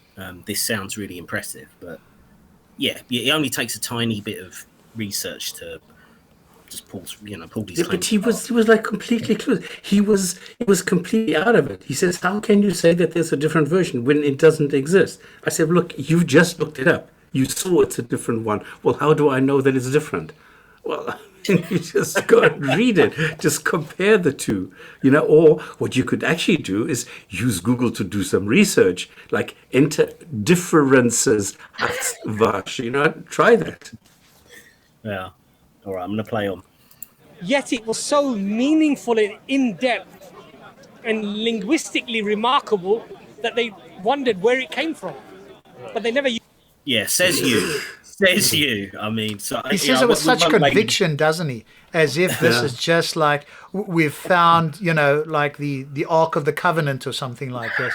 And the rest of us who have read this or discussed it for some years, it's a profoundly ordinary book that doesn't say anything extraordinary or interesting that hasn't been said either before it or far better after it. So why would we care? But once you bought into it, right, all we're seeing is he's a motivated reasoner. He's convinced himself, and now he's trying to convince other people. But what's coming out of his mouth is so utterly unconvincing, it couldn't be worse. If he stayed silent, it'd probably be better. Yeah. Use those terms. Here we go. As the Quran was being revealed, it was often a circumstantial revelation. So a question would be asked, and a few verses would be revealed. Right. There were no chapter numbers. Actually, just to go back to that point, I think that actually counts against Muhammad quite a lot, this circumstantial revealing, because it was often very convenient circumstances, like, oh, I can have more wives than I previously said you can have, or I can marry my his son-in-law's wife, and things like. So it was always very convenient revelation. So I think that counts against him. He's acting as if this is a strength. I think it's a weakness. I agree. Sorry, carry on. And there were no verse numbers. So over 23 years, over 6,000 verses were revealed. Right. Chapters were not revealed in order. Right. Even the verses within the chapters were not revealed in order.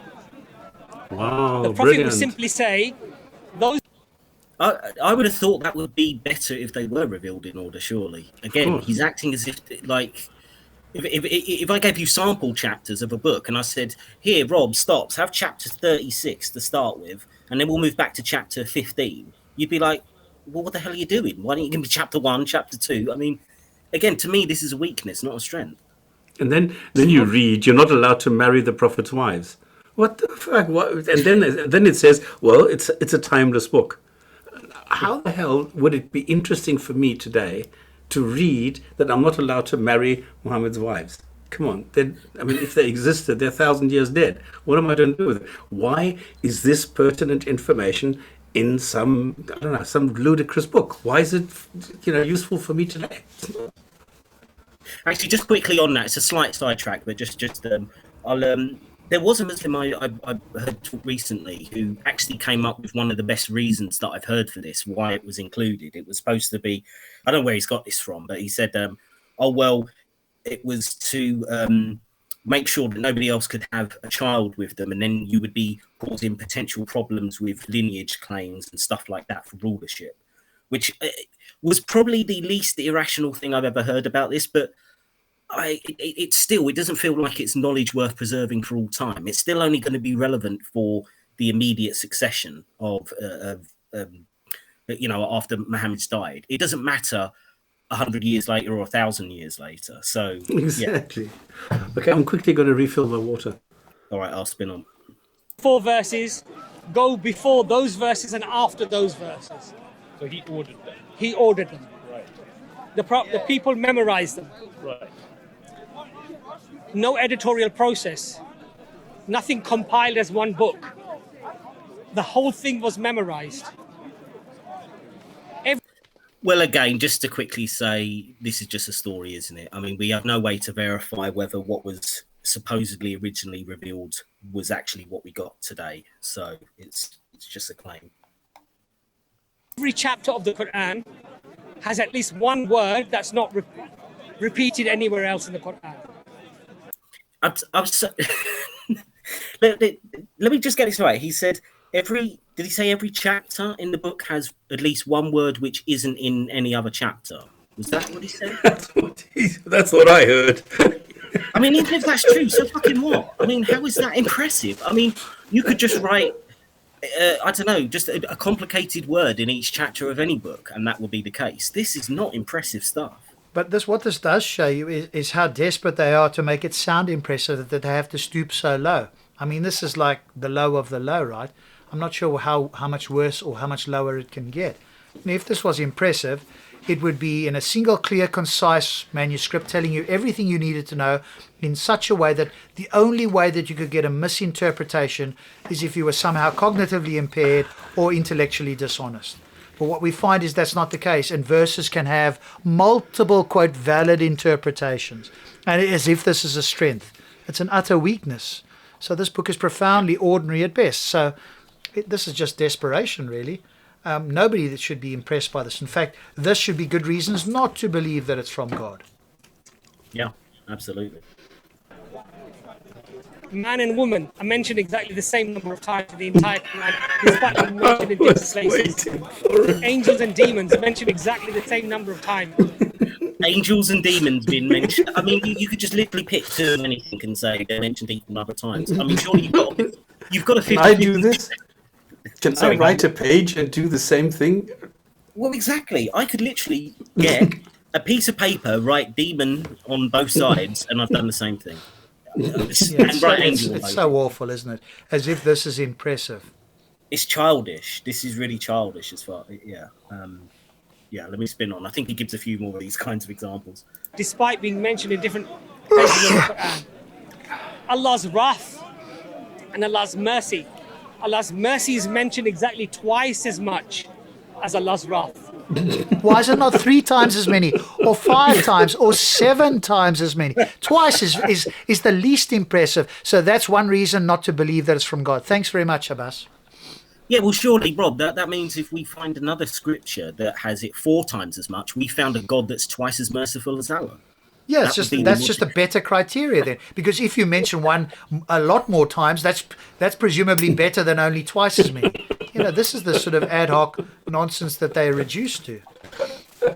I mean, this is genuinely feeble. This is feeble at this point. It is, relying on this. It's pitiful.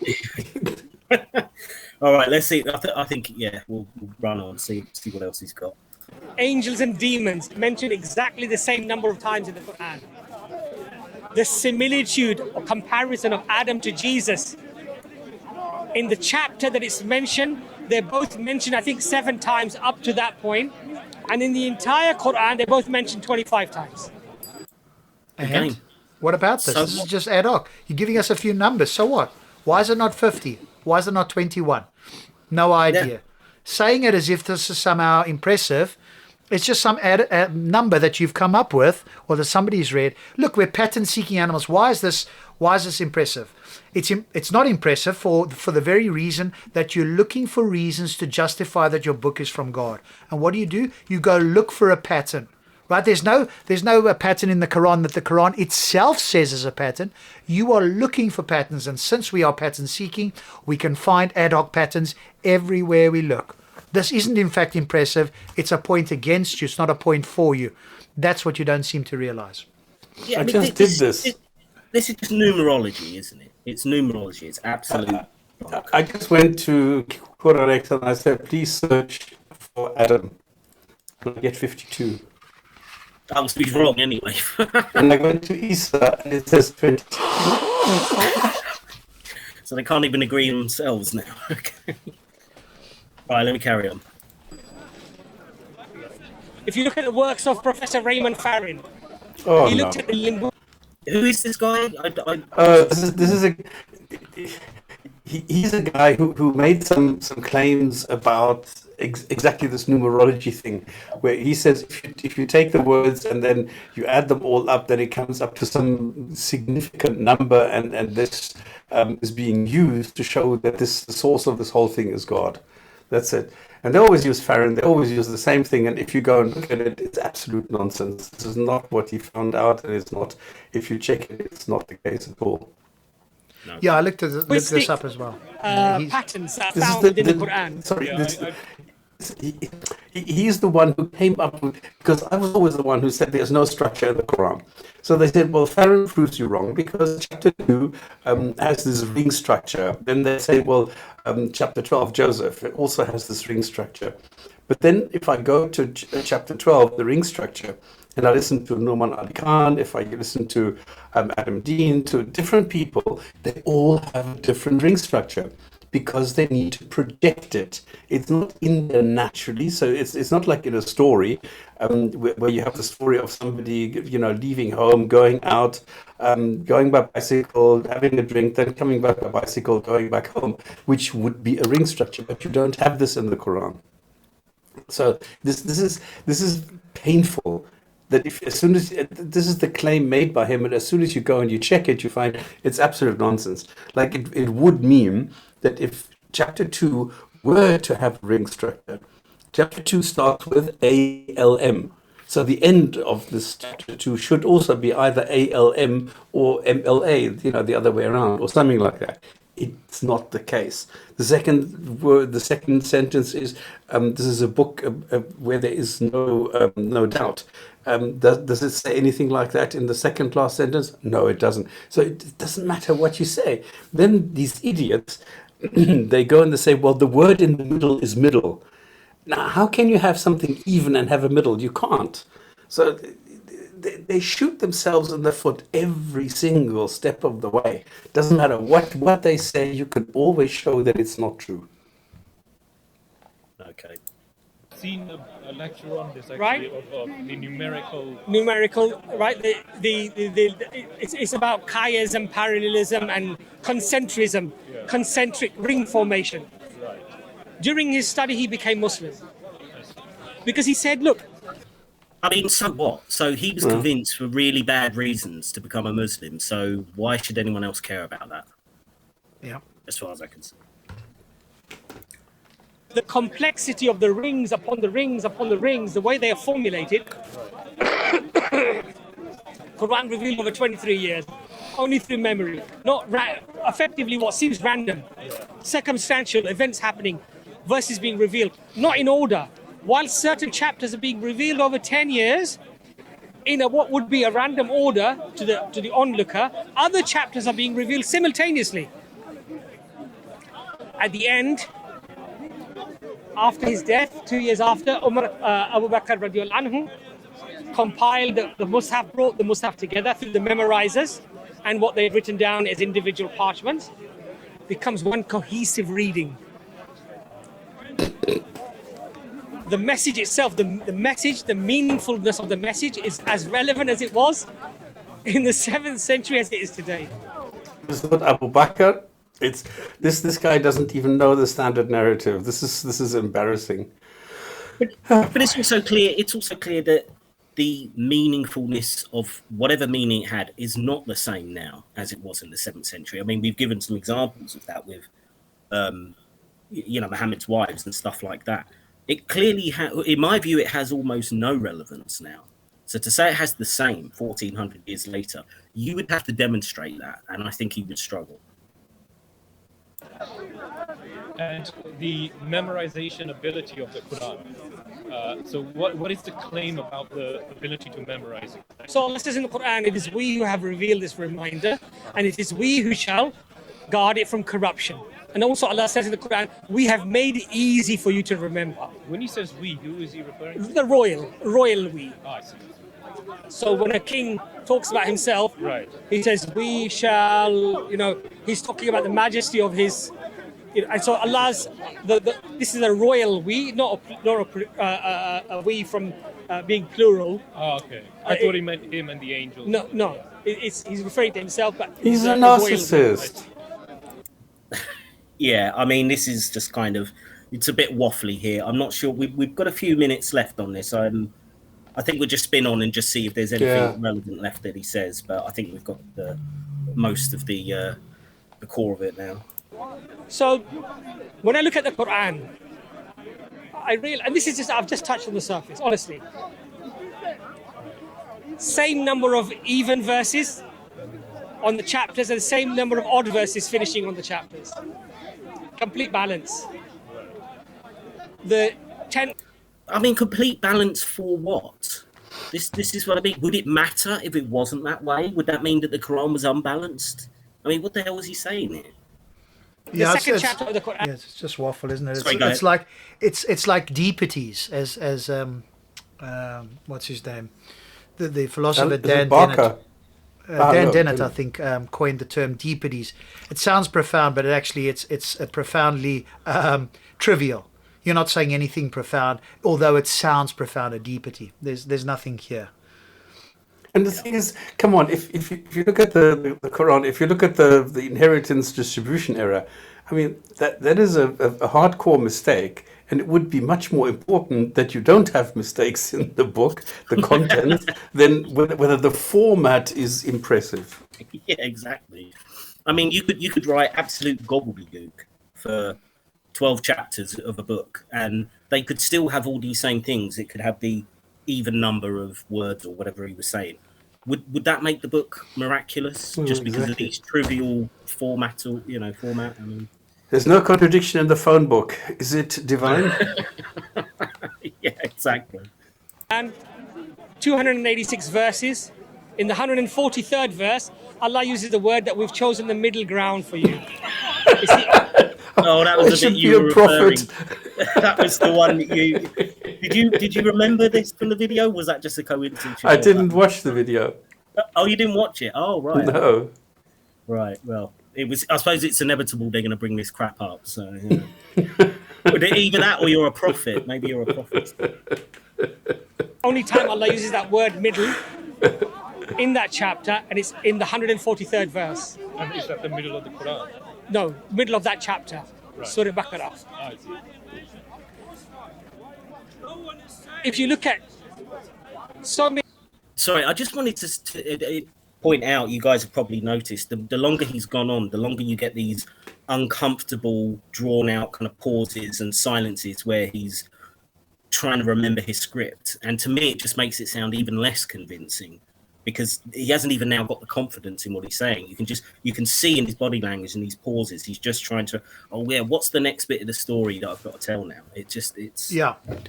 I've run out of things to say. I'm trying to remember my script and come up with something because the other guy's probably just not impressed at all, right? So, he keeps wanting to say more and more in the hopes that he's going to impress either this guy or anybody who's thinking critically online.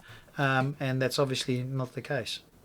And the thing is that when they brought out the video, I reacted to it. And I pointed out that they are making this mistake with the middle. And I know that they must know about this because him and it's Imran. They are the two who were there and they were the two who were making this point. And I got a copyright strike on that. So they gave me a copyright strike for quoting them, saying that there's the word middle in the middle. And because I was ridiculing it, they must remember this. So that means even though he is aware of his mistake, he doesn't care and he just repeats it. Yeah, well, I mean, just to highlight that, and I've seen this because, as I say, I'd previously done a review of their double acts trying to justify slavery, and the very fact that he will say slavery didn't exist under Islam, but it also was brilliant. I mean, you can't say those two things. Either he has to be so deluded he doesn't realize he's contradicting himself, or he's just openly lying and doesn't care. So, yeah, I think it's the same thing. They do this sort of thing all the time. Any other aspects of the Quran, why was it that a neighbor comes to you and he says, I'm a prophet of God? These words are a revelation. Why would you believe that person? Yeah, why? You say, well, okay, so anybody can make that claim. Right. Why did the Arabs believe And I it? know that for a fact because I believe someone who makes Yeah, that claim. When right. I was born in the culture. Yeah, but many They of them didn't. They did exactly. Exactly. Many of them didn't believe it, and he essentially went. They to wanted war. to kill him. Yeah, exactly. He had to flee to Medina. Yeah. So this is nonsense. His followers had to go to Africa. Yeah. Let me play on. So, Because when they heard the Quran, yeah. they knew these are not the words of Muhammad. And even today, as a non-Arab speaker, if I listen to hadith or listen to an Arab person speaking, or I hear the Quran, I know they're different. I can differentiate them. I'd like to put that to the test. I mean, this is just a claim. He thinks that he can tell the difference in a language which he doesn't understand. Really, let's sit you down and test this because I call bullshit on that. Well, we had Hassan do this, and we did this twice. I remember giving the sentences to somebody when we were doing the show with Rob, and there was somebody who actually could distinguish between sentences that Hassan wrote and sentences from the Quran. But the previous time that we did this, we had several people also on the Genotonic show who could not differentiate. So the one time when I thought, aha, now I'm going to show him, and bloody hell, he actually got all of them right. So he knew which ones were what. But I think many people wouldn't. So No, like I said, the first time we did this, we had like 4 or 5 people who did very poorly, who really had no clue which was what and how to differentiate between the Quran and between what Hassan had written. What Arabic would one have to learn to be able to read the Quran? It's classical Arabic. So it's quite easy to learn how to read. There are, just like alphabet in English, you learn the letters, you learn how they join, and it's within a few weeks actually you can learn to read It's the Quran. absolute bullshit. This is nonsense because the thing is that they started off with, well, I think it was 16 letters, and then they went to 19, and then they went to, I think today is 29. But then you can't do anything with the letters themselves. You need to know the diacritical markings.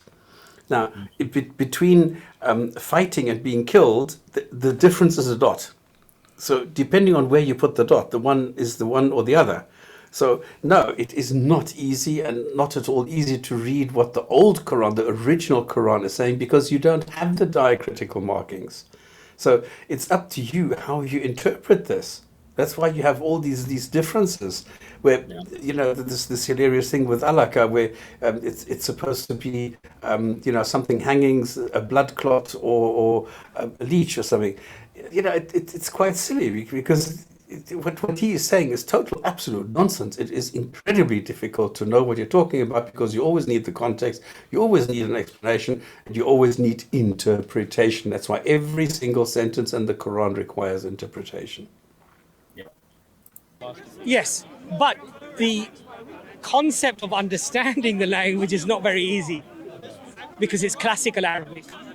And the Arabic language, the reason why we say the Quran was revealed in Arabic, it's a very rich language. Yeah. The word camel can have over 100 Yeah. words in Arabic. I read. again, see, this is a point which counts against it. Why would Allah reveal the final message to humanity in a language which could be misinterpreted in so many different ways? To me, that is a mark against it. Why wouldn't you do it in a language which there's less room for this kind of a misunderstanding the message? I've never heard a good answer to that. Yeah. No, you could, that's it. There's no disambiguation. There was over like 15 million words compared Yeah. to only like 100 Yeah. X thousand Yeah. in English. Yeah. So in Arabic, you can have 20 words and 35 rhetorical devices in those 20 words. It's a very unique language. Yeah. I'd love to see a list of those 35 I hear this shit all the time. Name them. did this. Write them down. These rhetorical devices. I've never There seen is a video by Dowerman. He did this. He did this with sources, and they came up with this, and they actually made a list of these 42 rhetorical devices in a short thingamajig. You know what a rhetorical device is? He calls it, he went. Well, there's already 5 rhetorical devices there because he is male. It's not female, so there's already 2, and then it's to go. That's number 3. So he's using the word to give you the idea that he is moving from A to B, and it's past already. So he went. So it's a past tense. So this is number 4, and he went to somewhere, and this is the past perfect, and therefore it's number 5. This is how they argue this. It's pathetic. Deary me. Like that. Incredibly in depth. Have you memorized it? I haven't memorized all of it. Right. Very, very small parts of it. As a non-Arabic, Yeah, and this is another thing. Sorry, just to, don't mean to delay it too much, but this idea that oh yes, loads of people have memorized it. I've never heard the Muslims who claim that the Quran has been memorized, they are never the one who's done it. It's always some other person they know, someone who lives in the next village. And I just find I'm not saying that there aren't people who've done it, but they act as if there's like hundreds of millions of Muslims who've done it. Yeah, I've never actually met a single Muslim who has memorized the whole Quran. I don't know about you guys, but I haven't. Rob is keeping quiet because we need to finish. Yeah, I haven't met anybody. I'll- I mean, there probably are, and there's supposedly a number of them, but yeah. Okay. We're nearly done. Arabic speaker. Yeah, Is it still easy to memorize? very, very easy. It is. And most people who've memorized the Quran today are not Arab speaking. How does that? So is it the pattern of the words? Or Well, is it, this is the thing. Now you have to ask the question: how does a 5-year-old or a 6-year-old yeah, memorize a book over 600 pages, yeah. only understanding how to read it but not understanding it? Meaning, Well, if they don't understand terrible. it, Yeah. what is the point in memorizing? Exactly. I mean, that's just that's a party trick, isn't it? I mean, I don't see anything impressive about that. knowing the ABCs of the. So if I taught you how to read Cantonese, Yeah. but you didn't know how how to translate Cantonese, Yeah. and I said memorize this book 600 pages, Yeah. I would say it's pretty much impossible. Yeah. Yeah. But in 3 weeks' time, we've got Ramadan. Right. If the Imam, through memory, without looking into a book, in memory, if he makes a mistake, the people behind will correct him. That level of precision of memorization, I would say, if you truly look at it, you'd have to accept that is quite a remarkable thing. It is. Especially because it's not a dozen or 100 or 200. It's like millions of people. Yeah. Most of whom, 80% of the world, are not even Arab speakers. Yeah. Yeah. Yeah, so that's it, guys. I mean, actually, it was a surprisingly poor ending. He's just waffling there, the usual kind of nonsense about it's a miracle that people have memorized this. I don't find that impressive whatsoever. How would you guys want to summarize what you've heard tonight? Same thing. Piss poor. Yeah. Yeah, I think it's just a lot of waffle there, nothing impressive, which is par for the course. And him changing categories, being inconsistent with something he's said before. But it does take some time to recognize this, and if you're paying attention, right, because most people are not sophisticated enough to follow and recognize when somebody said one thing and they changed their mind, or they said something that contradicts themselves. So I think it's difficult as an interlocutor, especially for whoever this fellow was listening there. But again, I think it just shows us that the apologetics for Islam is so bad. And because I spend some time on Clubhouse, there's better versions of Abbas, and he wouldn't get away with this on Clubhouse anyway. And so again, they're picking a low-hanging fruit. People that don't know Islam, don't know how to debate and discuss these, don't know how to ask the tough questions. And then whenever you go for low-hanging fruit, it always makes you look better than you actually are. Yeah, I would agree. And I think just to go back to the earlier part, which I personally found a bit more interesting, talking about the issues about animal suffering and also touching on slavery, there just seemed to be, in my mind, no real concern for the moral implications of these things. It was just far more important that you believe and then sort the shit out later. And by that, he means you'll never actually sort it out. You'll just believe anyway. And I think that's really telling to the kind of moral character of the people we're talking about. And I'm not talking about all Muslims, but these Darwin apologists just don't seem to have any concern. It's just like, yep, if slavery's okay, slavery's okay. If slaughtering an animal needlessly, cruelly, if that's the way, we'll just do it that way. And I think there's something terrifying about that to me. But Hakikatu makes exactly that point. He's not ashamed about it. Well, I just think it's worrying because it's he's even acknowledging that you've got this internal sense of compassion, and rather than act upon that, you're just supposed to switch it off and just accept Islam is true, and that's what's worrying, because that's the kind of thing which can lead to all sorts of horrors if you ignore your internal moral compass kind of thing. So yeah.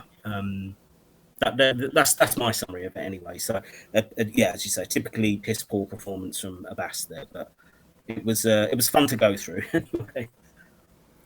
Yeah, thank you guys so much. That was great. I'm sure Perhaps we can do something again in the very near future. Who knows?